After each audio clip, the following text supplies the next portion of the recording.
গরমে প্রশান্তি পেতে পুকুর নদীতে গোসল। গত 5 বছরে 68 ঘটনায় 50 জনের মৃত্যু হয়েছে শুধু রাজশাহী জেলায়। বিস্তারিত শাহজাদা মিলনের ভিডিও প্রতিবেদনে। রাজশাহীর উপর বয়ে চলেছে তাপপ্রবাহ।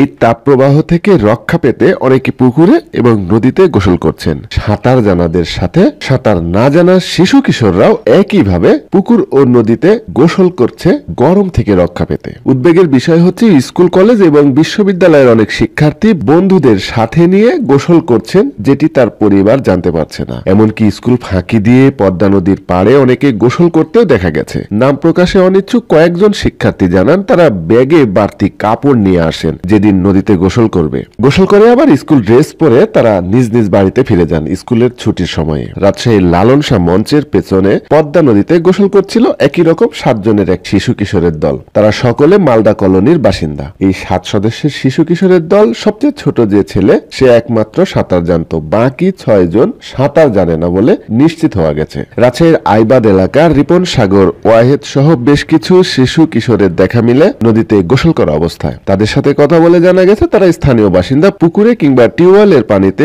গোসল করতে মজা পায় না, তাই নদীতে গোসল করতে এসেছেন তারা জানান বন্ধু বান্ধবরা সাঁতার জানে, এই ভরসায় তারাও আসছে তাদের সাথে। গোসলরত শামসুল হক নামের এক ব্যক্তি তিনি জানান পদ্মা নদীতে এখন পানি কম, তবে কোথাও গলা পর্যন্ত পানি, আবার কোথাও 2 হাত উঁচু করে পা দিয়ে পানির নিচে ঠাঁই পাওয়া যায় না। কাছ থেকে বোঝার উপায় নেই যে এই ছোট জায়গাতে এত গভীরতা আছে। বন্ধু বান্ধব একসাথে খেলতে খেলতে হঠাৎ কেউ ডুবে গেলে বুঝতেই পারা যায় না। আইবাদ এলাকার কয়েকজন কিশোরের সাথে কথা বলে জানা গেছে তারা পদ্মা নদীতে শখের বসে গোসল করতে আসে। এখানে ফুটবল খেলা শেষে সবাই একসাথে গোসল করে। অনেক বন্ধুরা সাঁতারও জানে না। তারা এখানে সাঁতার জানো কে কে? কয়জন? আর তোমরা? তুমি জানো?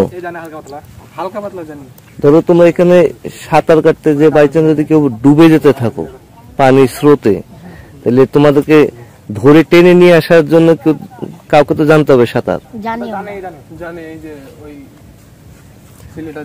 আর তোমরা কি জানো যে এখানে প্রায় ডুবে মানুষ মারা যায়?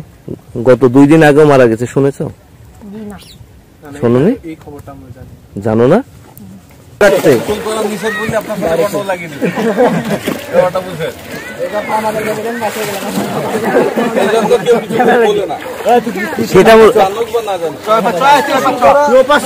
এদিকে গত পরশু রাজশাহীর আইবাদ এলাকায় পানিতে ডুবে মারা গেছেন এক শিশু। এ বিষয়ে Rajshahi fire service and civil defence Rajshahi বিভাগ রাজশাহীর উপপরিচালক মোহাম্মদ মঞ্জিল হক জানান গত 5 বছরে অর্থাৎ 2020 সাল হতে গতকাল পর্যন্ত জেলায় 68টি দুর্ঘটনায় 50 জন ডুবে মারা গেছে। আহত অবস্থায় 4 জনকে উদ্ধার করা হয়েছে। দুর্ঘটনা রোধে বিভিন্ন স্থানে আমরা জনগণকে আমাদের বক্তব্য হলো যে আমরা সচেতনতামূলক আমরা প্রচার করতেছি, আমরা মাইকিং করতেছি, আমরা মহড়া করতেছি, গণসংযোগ করতেছি।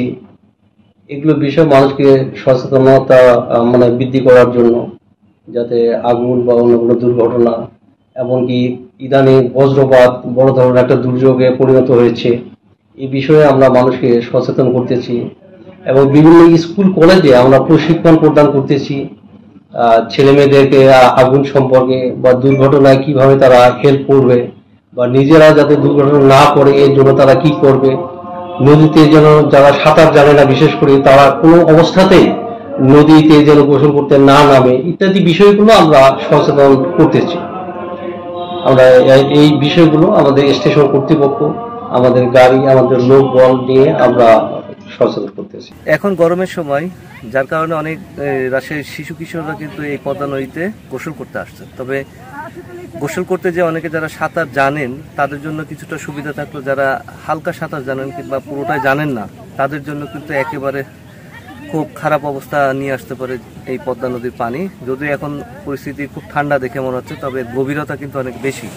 এখান থেকে ঠিক 4 থেকে 5 হাত দূরে গেলেই অন্তত 5 ফিটের উপরে পানি। অতএব যারা শিশু কিশোররা আসছেন তারা কিন্তু এই পানিতে যে কোনো সময় তলিয়ে যাওয়ার সম্ভাবনা তাদের থেকেই যাচ্ছে। আর এই ক্ষেত্রে আমরা যতটুকু এখানে স্থানীয়রা রয়েছেন তাদের কাছ থেকে জেনেছি যে এখানে কোনো ধরনের সতর্কতা সংকেত দেওয়া নাই।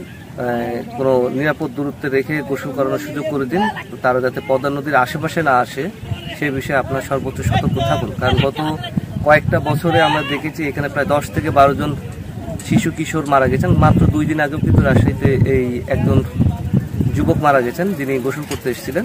আপনারা সেই দিকে খেয়াল রাখবেন। ভালো কাজে সবার সাথে। দৈনিক সানশাইন।